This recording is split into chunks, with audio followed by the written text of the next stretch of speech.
Hello বন্ধুরা, সবাই কেমন আছেন? আশা করছি সবাই খুবই ভালো আছেন। পিঙ্কি স্পাইসি কিচেনে আপনাদের সবাইকে স্বাগত জানিয়ে প্রত্যেক দিনের মতো আজও নিয়ে চলে এলাম আপনাদের জন্য নতুন একটি রেসিপি, মাছের ডিমের চাটনি।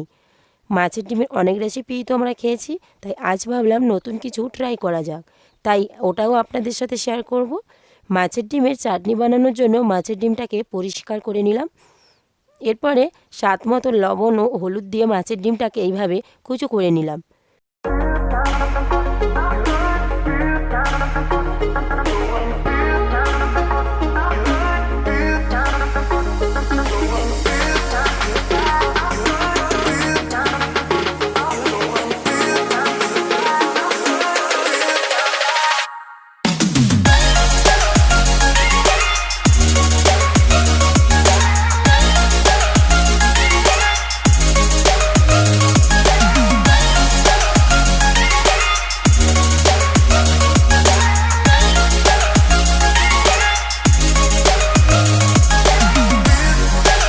এরপরে কড়ার মধ্যে সর্ষের তেল দিয়ে মাছের ডিমটাকে লাল লাল করে ভেজে নেব। দেখুন খুন্তির সাহায্যে এইভাবে কুচো কুচো করে দিলাম। আপনারা চাইলে মাছের ডিমটাকে ভেজে নিয়েও হাত দিয়ে ভেঙে নিতে পারেন।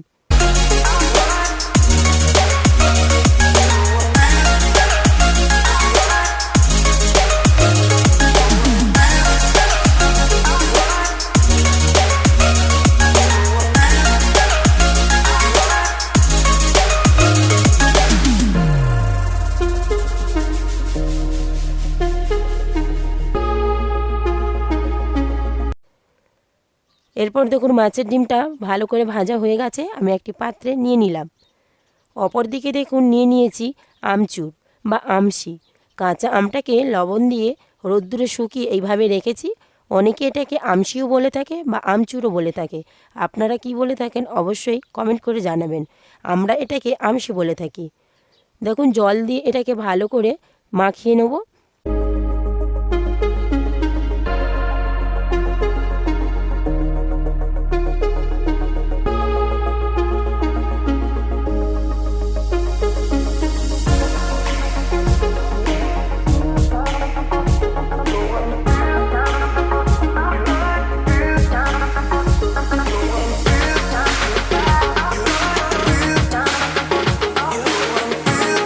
জলের মধ্যে গুলিয়ে নিয়েছি, এটা দেখুন গোলানো হয়ে গেছে।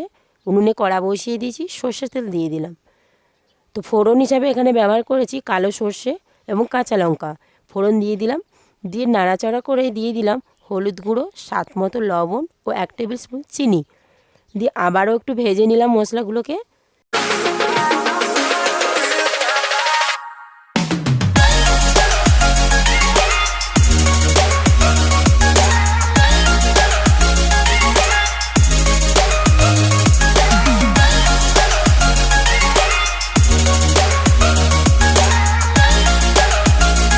নিয়ে দিয়ে দিলাম ভেজে রাখা ডিমটা। ভেজে রাখা ডিমটা দিয়ে কিছুক্ষণ আবারও ভেজে নেব।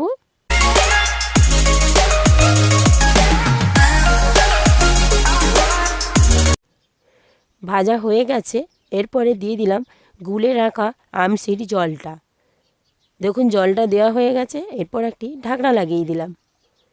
কিছুক্ষণ এইভাবে ফুটতে দেবো। কিছুক্ষণ পর ফিরে এলাম, দেখুন জলটা কিভাবে শুকিয়ে গেছে। চাটনিটা কিন্তু আমার রেডি হয়ে গেছে। দেখুন কত তাড়াতাড়ি রেডি হয়ে গেল মাছের ডিমের চাটনি। রেসিপিটা এইরকমভাবে আপনারাও বাড়িতে বানিয়ে ফেলুন। টক মিষ্টি আমের চাটনি খেতে কিন্তু খুবই ভালো লাগে। যারা আমার ভিডিওটা নতুন দেখছেন অবশ্যই আমার চ্যানেলটিকে সাবস্ক্রাইব করে পাশে থাকা অনুরোধ থাকলো। আজ এখানেই বিদায় নিচ্ছি, আবারও চলে আসবো অন্য কোনো দিন নতুন রেসিপি নিয়ে।